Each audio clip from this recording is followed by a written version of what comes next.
What is a pharaoh? The king or queen of ancient Egypt is called a pharaoh. You have probably heard of Tutankhamun or seen pictures of his golden death mask, but there were more than 150 other pharaohs throughout the long history of ancient Egypt.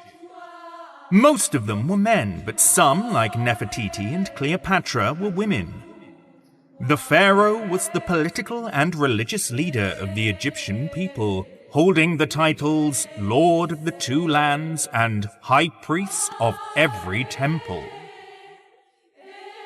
As a high priest, the pharaoh represented the gods on earth. He performed rituals and built temples to honor the gods.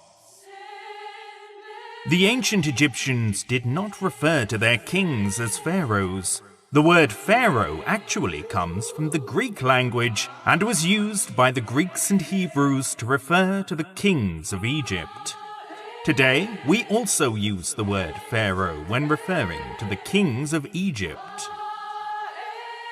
Two kingdoms. Egypt was originally divided into two kingdoms, the Lower Kingdom and the Upper Kingdom. Each kingdom had its own pharaoh.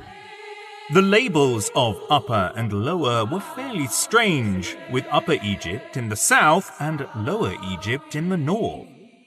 The terminology comes from the flow of the Nile from the highlands of East Africa upstream to the Mediterranean Sea downstream.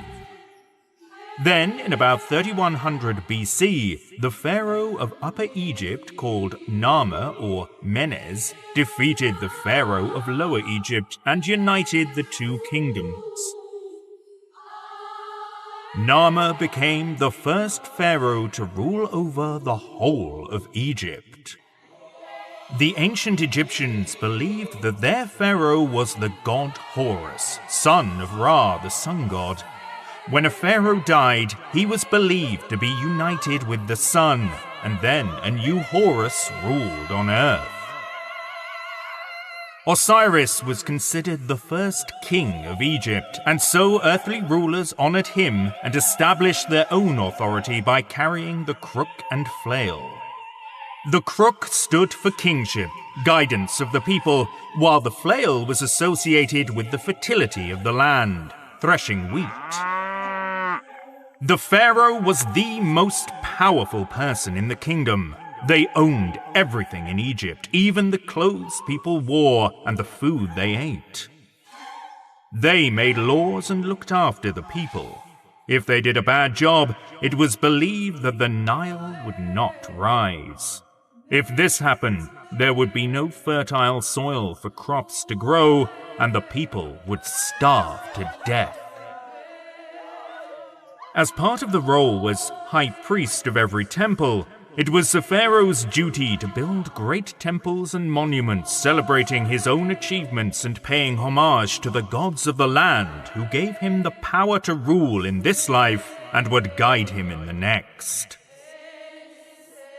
Religious beliefs. During the Old Kingdom, Egyptians believed that their king or queen was a living god. The pharaoh was given the name Horus, the son of Ra, the sun god. They were all-powerful, all-knowing, and all-seeing. It was said that the pharaoh had special powers, such as being able to single-handedly defeat thousands of enemies on the battlefield. Another belief was that the snake on the pharaoh's crown could shoot flames at its enemies. Later, during the Middle Kingdom and the New Kingdom, pharaohs were thought of as messengers between humans and the gods. They were in charge of the spiritual well-being of the people.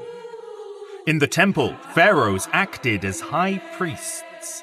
They offered sacrifices to the gods and made offerings to the spirits of people who had passed into the afterlife.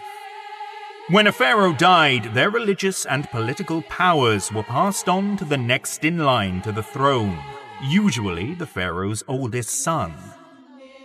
It was important that their body was mummified to preserve their body so that they could live forever. First, their bodies were embalmed. Then the organs were removed and put in canopic jars. Next, the body was covered in natron, salt, to dry it out before being wrapped in bandages and placed in a sarcophagus. Some pharaohs were buried inside pyramids, and others were buried in tombs carved into immense rock faces in the Valley of Kings.